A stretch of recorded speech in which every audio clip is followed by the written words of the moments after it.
Assalamualaikum dan salam sejahtera aku ucapkan kepada semua yang sedang menonton Hey Shadows Channel. Aku mengucapkan ribuan terima kasih kerana sudi meluangkan masa bersama aku pada hari ini, dan aku harap korang semua berada di dalam keadaan baik-baik belaka.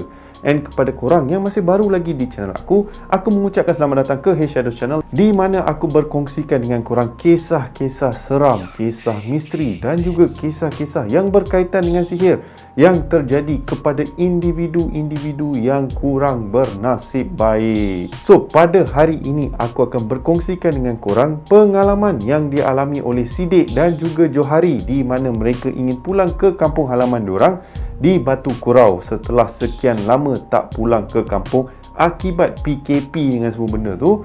Namun perjalanan mereka bakal menjadi satu pengalaman yang menyeramkan. Alright, so tanpa membuang masa lagi, jom kita pendengarkan kisah seram pada malam ini. Let's go!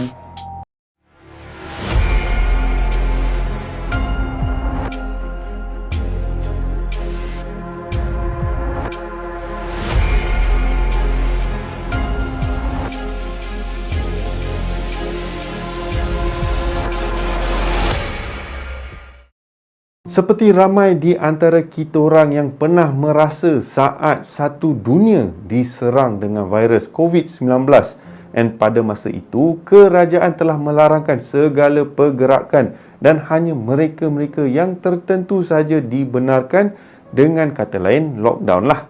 Alright, so sepasang adik-beradik ni yang bernama Johari dan juga Sidik merupakan antara mereka yang dah lama tak jumpa mak bapak diorang. Alright, so sepanjang waktu PKP tu ialah diorang mana nak boleh keluar ke apa kan, so start dekat rumah diorang je. Okay, so seeloknya kerajaan membenarkan pergerakan di antara negeri.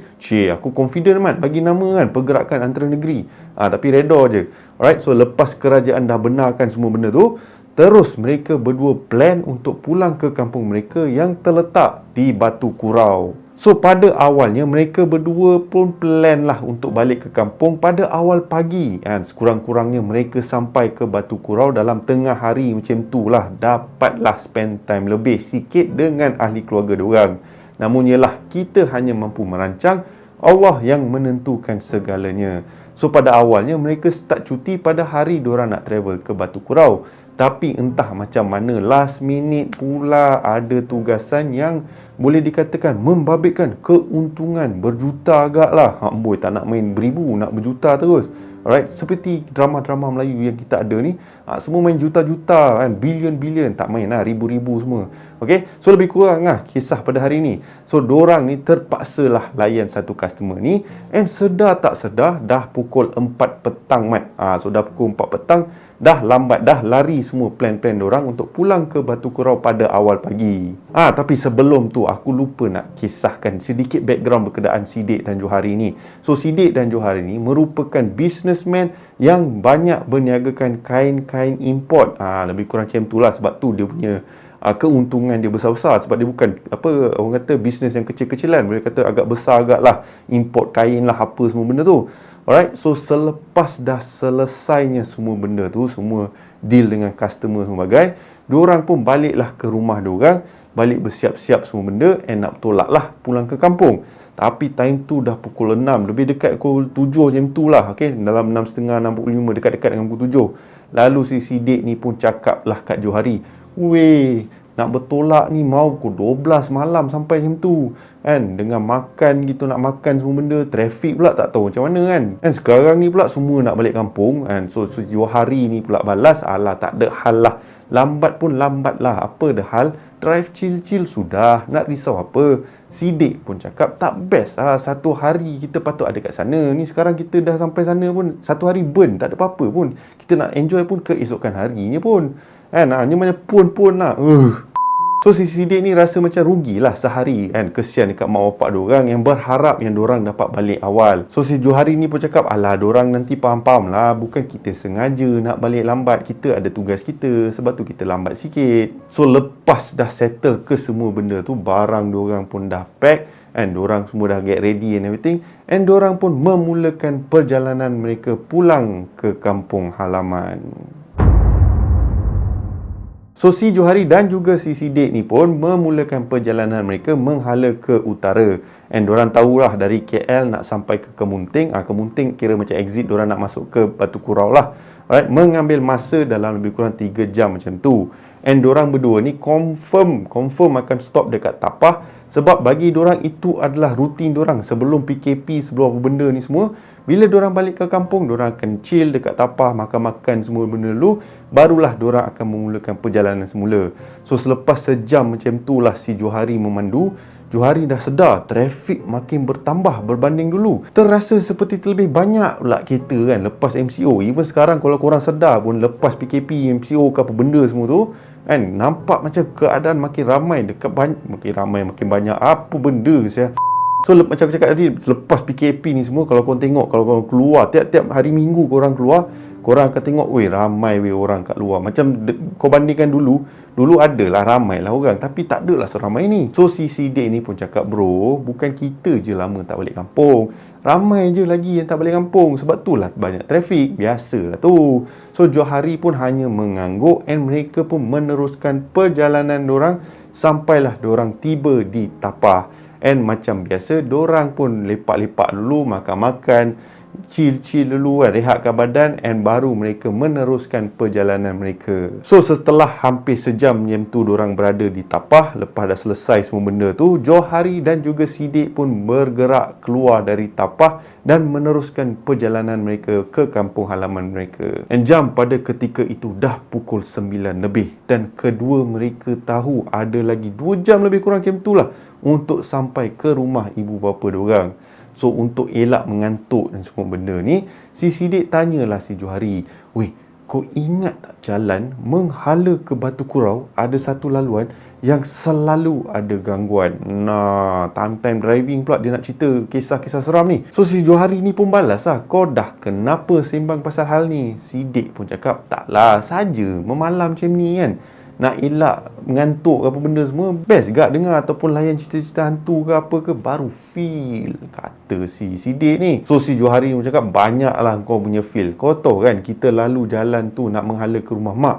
So jangan cari pasal mat, nanti tak pasal-pasal kita pun terkena," kata si Johari ni. So Sidek pun macam, "Alah, chill lah bro. Kau percaya ke sekarang sepanjang kita membesar kat sana, ada ke kita terserempak? Ada ke kita nampak apa-apa? Tak ada kan? Ni semua kisah-kisah orang tua kita yang nak takutkan kita, tak bagi kita keluar malam lah, nak lepak-lepak ke apa dekat area macam tu kan. And plus sebab tempat tu berhutan, so lagilah risau apa-apa terjadi." So si Johari ni pun cakap, "Ya betul Sidek. So walaupun mereka menceritakan kisah-kisah diorang tu, tapi kita kena ingat kenapa mereka kongsikan kisah-kisah macam tu.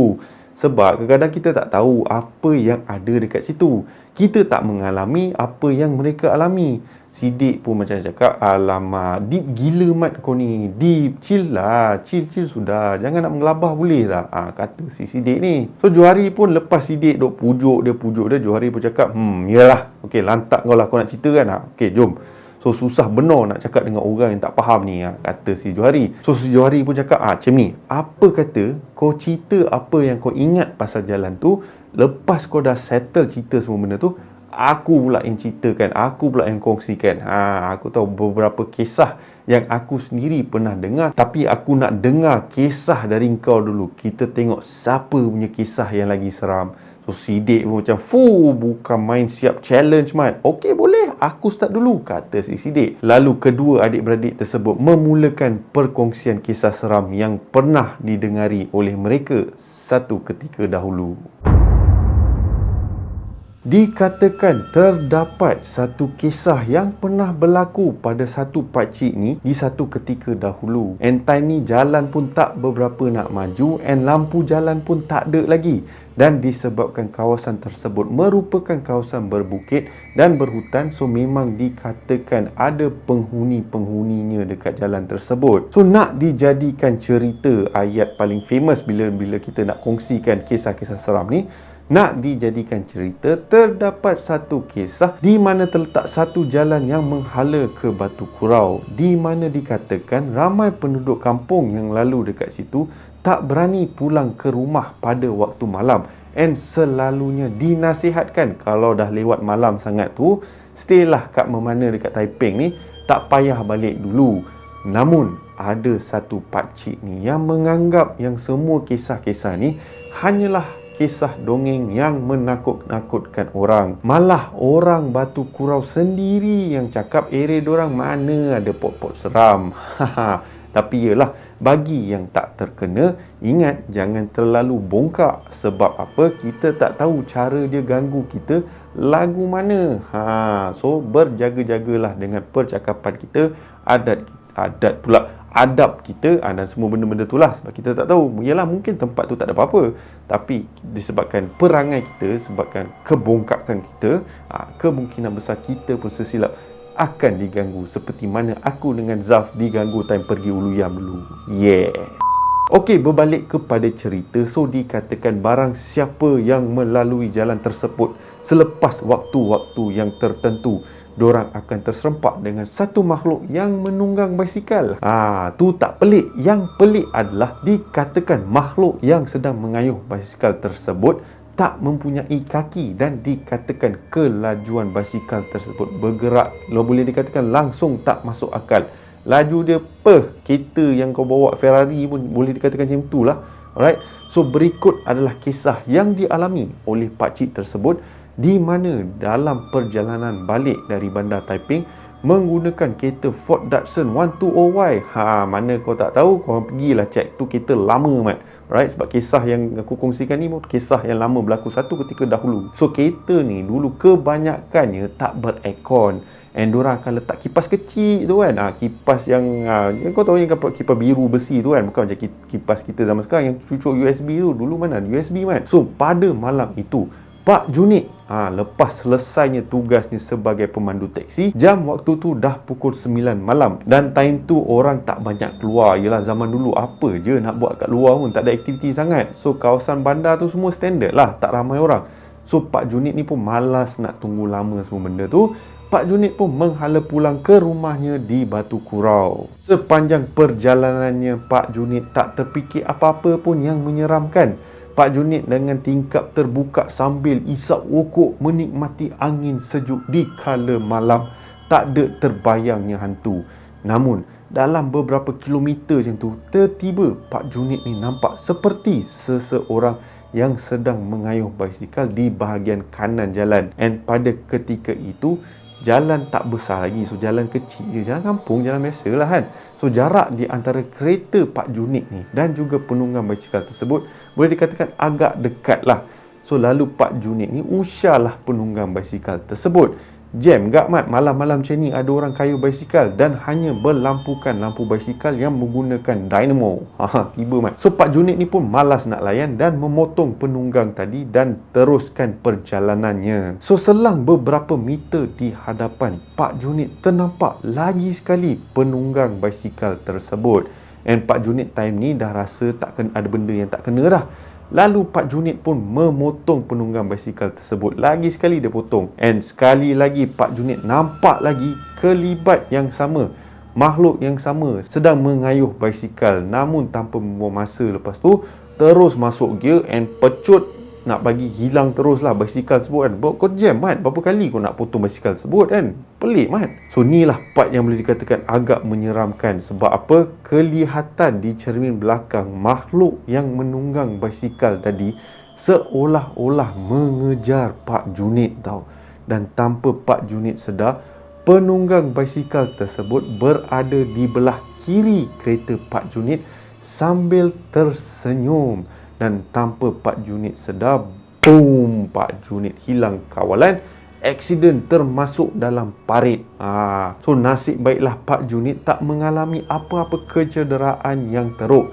Tapi yang menjadi persoalannya adalah siapakah penunggang basikal tersebut. So si Sidik pun selesailah menyampaikan kisahnya kepada Johari. Lalu Johari pun macam, lah tu je ke? Celah mana seramnya? Kelakar pun ada lah. Hantu kejar orang guna basikal. Hai Sidik, dek kan.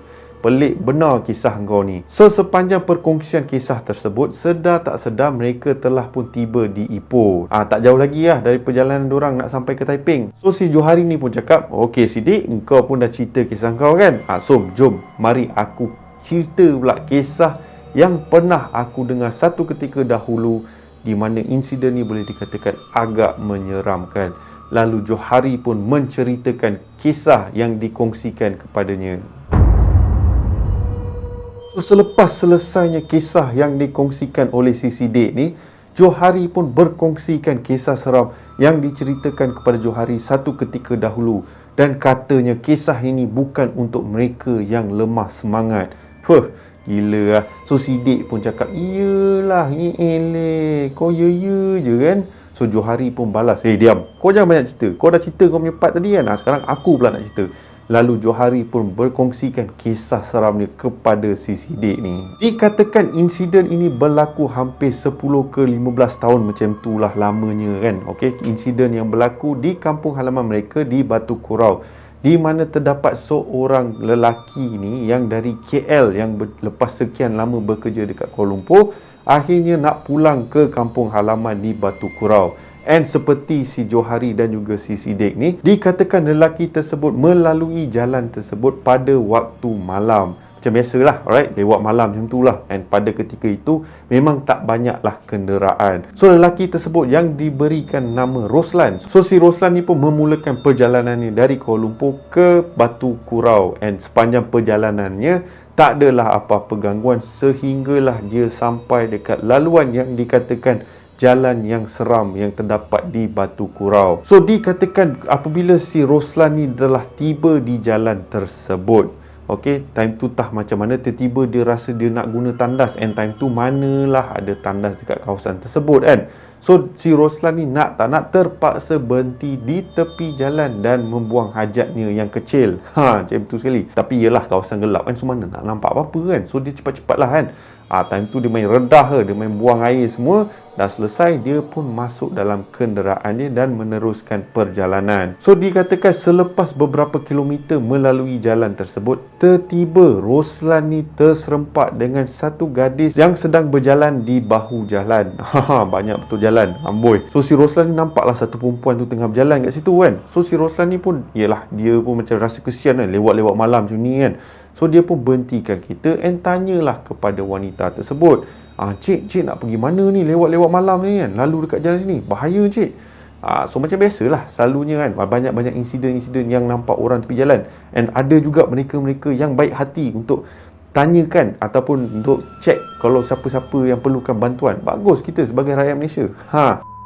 Alright, so kembali kepada cerita. So perempuan tersebut menundukkan badan dia dan memandang ke dalam kereta si Roslan ni, and cakap dia nak pulang ke rumah dia bersama anaknya. And time tu dia sedang mendukung seorang bayi yang berada di dakapannya. So si Roslan ni pun rasa lagilah kesian kan, seorang wanita dengan anak dia berjalan tengah-tengah malam. So si Roslan cakap, macam mana boleh jalan kat sini semua benda kan. So perempuan tu cakap dia ditinggalkan oleh suami dia, tak tahu kenapa suami dia naik angin macam tu, and tinggalkan dia di tepi jalan, and dia terpaksalah pulang ke rumahnya di Batu Kurau. So lelaki tersebut, si Roslan ni cakap, okey tak apa cik masuklah, saya hantarkan. And jauh ke tak ni? So perempuan tu cakap, tak jauh je, dalam berapa meter macam tu, dalam berapa km macam tu lah. Meter pula dekat sangat kan, dalam berapa km macam tu, sampailah ke destinasi saya. So si Roslan ni pun cakap, okey lah, tak apalah, tak ada masalah. So dia pun bawa lah wanita tersebut pulang ke rumahnya. So sepanjang perjalanan si Roslan ni, time lepas dah jemput wanita tersebut masuk ke dalam keretanya, perempuan tersebut dikatakan senyap dan tak bercakap apa-apa, hanya menundukkan kepalanya tau. Dan si Roslan ni pun cakap, bagi tahulah perempuan tu, cik jangan risau cik, saya tak buat apa-apa, saya just berniat nak menghantar cik pulang ke rumah je. So lalu perempuan tersebut pun cakap, saya terima kasih banyak-banyak kat cik sebab sudi membantu saya. Tak ada siapa yang nak tolong saya, sebab tiap kali diorang nak tolong saya, diorang end up melarikan diri ataupun sama juga tinggalkan saya. And time tu Roslan dah pelik dah, selalu ke benda ni terjadi? Lalu perempuan tu cakap, yes, selalu. Sebab apa? Selalunya ditinggalkan oleh suaminya bila suami dia naik mengamuk ataupun naik angin macam tu lah, naik mengamuk mat. So Roslan pun cakap, ish, teruk benar suami kamu ni ya kan, tinggalkan kamu macam tu je, tak elok macam tu kan, malam-malam macam ni, seorang wanita dengan seorang bayi lagi kan, kesian bayi tu semua okey kan, perlu susu ke apa boleh saya belikan. Baik tu Roslan ni. So perempuan tu cakap, tak apa, anak saya okey, anak saya tengah tidur, nasib baik dia tidur, kalau dia melalak nanti satu hal pula kan. So Roslan kata, tak apa, saya tak kisah, tak ada apa-apanya kalau dia menangis. Biasalah bayi kan, nak buat macam mana, diorang, itulah cara komunikasi diorang sesama kita yang dah dewasa ni. Diorang tak pandai nak bercakap, so diorang menangis lah.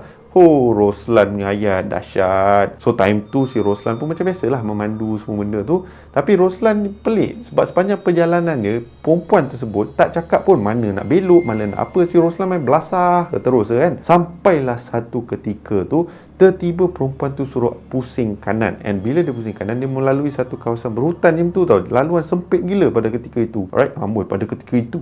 Laluan dia sempit kan. Si Roslan ni kena lalu kat situ. So si Roslan ni pun cakap, pendalaman juga kan, cik. Jauh ni cik nak jalan ni. Saya baru sedar dekat 15-20 minit ni saya drive ni. Kalau encik jalan tadi tu, mau berjam-jam ni. Lalu perempuan cakap, inilah nasib saya nak buat macam mana, saya terima seadanya. So tengah si Roslan tengah drive kan, dengan keadaan gelap sekeliling kan, terpaksa pakai high beam semua, tiba-tiba perempuan tu suruh dia berhentikan kereta. And then si Roslan pun cakap, kenapa cik nak suruh saya berhentikan kereta kat sini pula kan. Lalu perempuan tu cakap, encik sebenarnya dah sampai ke rumah saya kat dalam tu je. Dan si Roslan pandang kiri kanan. Si Roslan cakap, mana ada rumah cik, dalam ni hutan ke. Saya pun tak nampak kelibat-kelibat macam rumah ke. Selalu kan rumah adalah lampu ke apa kan. So perempuan tu cakap, saya nak save elektrik. Tiba mat, nak save elektrik. Sebab tu saya tak on lampu. Rumah saya dekat dalam sikit dalam hutan. Tak boleh guna kereta. Melainkan kalau encik nak teman saya masuk dalam hutan, saya tak kisah. Lalu Roslan pun dah rasa lain macam tak apa lah cik, saya nak masuk dalam hutan tengah-tengah malam ni tak berani cik. Saya takut nanti saya tersesat pula kan. Lalu perempuan cakap, tak sesat lah, awak ikut saya, nanti boleh keluar, tak ada masalahnya. So si Roslan cakap, tak apalah cik, saya rasa saya boleh berhenti kat sini lah. Saya harap cik faham lah situasi saya kan. Saya tak boleh nak turun, saya pun dalam perjalanan balik nak jumpa mak bapak saya. So perempuan tu cakap, okey, baiklah. So perempuan tu mengucapkan terima kasih dan keluar daripada kenderaan si Roslan ni. So Roslan ni pun terpaksa lah buat 3-pointer yang agak menyusahkan sebab jalan sempit. So perempuan tu hanya berdiri dekat tepi jalan tu tau, tak pergi ke mana-mana pun. Si Roslan ni pun pelik lah, takkan dia nak wave goodbye dekat aku pun kan. Kalau ia pun kan, tempat ni dah gelap. And then plus si Roslan dah start fikir macam-macam lah. Tempat ni, once kereta aku belah dari sini, memang tak ada cahaya apa lah. So si Roslan ni pun dah reverse pun benda tu. And si Roslan buka lah tingkap lagi sekali untuk bagi tahu lah, cik pasti ke semua okey ke, nak saya tunggu sini dulu ke apa kan. So perempuan tu pun cakap, tak payah cik, boleh teruskan perjalanan, saya tak nak ganggu cik dah. So si Roslan ni pun cakap, okey lah, fine lah, since perempuan tu dah cakap macam tu kan. So si Roslan ni pun memulakan perjalanan. So seelok berapa meter macam tu dia bergerak, apa yang si Roslan nampak adalah dekat cermin kanan kereta dia nampak wanita tersebut tiba-tiba macam seolah-olah campak bayi yang ada dalam tangan dia and terus lompat ke atas pokok dan seolah-olah macam melompat macam tu tau. And pada ketika itu si Roslan terdengar satu suara mengilai yang teramat kuat. And saat itulah Roslan dah tahu dia bukan jemput seorang manusia ke dalam kereta dia dan bukan siap hantar dekat kawasan rumah dia, tapi dia telah menjemput satu makhluk yang kemungkinan besar adalah Pontianak. So time tu si Roslan terus pecut dia tak kisah segala lubang apa benda semua, dia main redah je. So lepas dia dah keluar daripada jalan tersebut, dia terus belok kanan keluar menghala ke Pekan Batu Kurau. And pada keesokan harinya apabila si Roslan menceritakan kisah ni pada mak dia, and then mak dia tersedar satu benda. Rupa-rupanya jalan yang si Roslan ambil yang pada malam itu, yang time perempuan tu suruh ikut jalan tu sebenarnya tak wujud pun. Tak ada jalan kecil yang melalui hutan. So Roslan macam rasa tak percaya lah. Roslan beritahu mak dia, mana mungkin mak, saya sendiri ikut jalan tu. So mak dia cakap, betul, tak ada jalan tu tak wujud pun. So Roslan disebabkan tak percaya, dia pun lalu balik ke jalan yang dia ambil tu. Dan apabila dia sampai dekat kawasan tu, dia memang ingat lah jalan mana yang dia belok tu kan.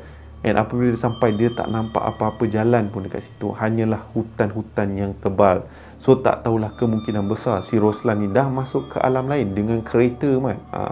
So time tu si Sidik pun tiba-tiba tergamam man, macam, ya betul bang cerita macam ni, biar saya tak pernah dengar pun. So si Johari ni pun cakap, itulah kisah yang dikongsikan kepada aku berkenaan insiden gangguan ni. Kau jangan main-main, kau punya simple lah, hantu kayu basikal apa benda lah. Ini lain macam mat, member siap hantar hantu balik ke rumah dia dekat jalan yang tak pernah ada. So si Sidik pun dah rasa macam kurang selesa. Si Sidik pun cakap, dah abang tak payah cerita kan, kita teruskan perjalanan je lah. Time tu Johari macam, alah Kan takut kot bro, relax kat bro, tadi bukan main berani lagi. Si dia cakap, dah dia malah lah kan, jangan fokus lah kat jalan. Mengarut betul lah. So si Siddiq punya tak adalah berani sangat macam dia cakap awal tadi. Penakut punya. So akhirnya mereka pun meneruskan perjalanan orang sampailah ke Batu Kurau. So selepas beberapa ketika kemudian, so diorang pun tibalah di Kemunting Taiping, and diorang pun jalan macam biasa meneruskan perjalanan diorang menghala ke Batu Kurau, and sampailah ke simpang di mana diorang akan masuk ke Jalan Batu Kurau. Dan sebelum diorang masuk ke jalan tersebut, dan tiba-tiba si Johari ni cakap, aku nak guna tandas kejap lah. Nasib baik pada ketika itu adalah beberapa kedai-kedai macam kedai Tom Yum macam tu berdekatan dekat kawasan tersebut. So si Johari ni cakap dia nak minta lah izin kat tuan punya kedai untuk guna tandas buat seketika waktu. Boy, seketika waktu man. So si Siddiq ni pun cakap, alah kau dah nak sampai, kau relax lah, tahan lah sikit. Johari cakap, aku dah tahan lama man. Dari time Ipoh sampai sekarang aku dah tahan lah, aku dah tak tahan dah ni, aku takut terkencing dalam kereta ni kan. So si Johari cakap, macam ni, aku pergi dulu, lepas tu kau drive balik lah, penat lah kau drive balik. So selepas diorang dah swap semua benda tu, so si Siddiq ni pun tunggulah si Johari untuk selesaikan hajat dia semua benda tu lah. So tunggu. Si Siddiq pun terasa pelik lah. Lama sangat dia ni, kencing ke berak batu ke apa benda kan. So punya tunggu dan tiba-tiba nampaklah kelibat si Johari ni datang dari arah depan kereta. So si Siddiq ni pelik lah. Macam mana boleh ada kat depan kereta pula? Bukan dia pergi kedai kat tepi ni ke? So si Siddiq ni pun dah rasa pelik lah. So Johari pun masuklah ke dalam kereta. Dan Siddiq pun tanyalah, "Weh, kau pergi mana man?" Dan Johari cakap, "Oh tak ada, aku pergi depan tu, ada benda kat situ. Jadi aku saja nak tengok apa benda tu." So si Siddiq pun cakap, "Kau jangan main-main, kau dah selesai ke apa ni?" So si Johari pun cakap, Dah selesai dah. Jom kita teruskan perjalanan." So si Siddiq pun cakap, okey. So si Siddiq ni pun meneruskan perjalanan diorang pulang ke kampung diorang. So sepanjang perjalanan si Johari ni senyap, tak cakap apa-apa. So si Siddiq ni pun rasa pelik lah. Apa hal abang aku ni tadi bukan main rancak sembang apa benda semua, tiba-tiba senyap lah. Dan si Siddiq pun tanya lah, bro, kenapa ni? Okey tak benda? So Johari pun cakap, okey, tak ada apa-apa. Kau just fokus lah jalan. Aku penat lah. Penat. Letih. Kau just fokus drive lah. So si Siddiq ni pun teruskanlah perjalanan dia. Sampailah dalam setengah jam macam tu lah, lebih kurang lah, setengah jam 20 minit macam tu.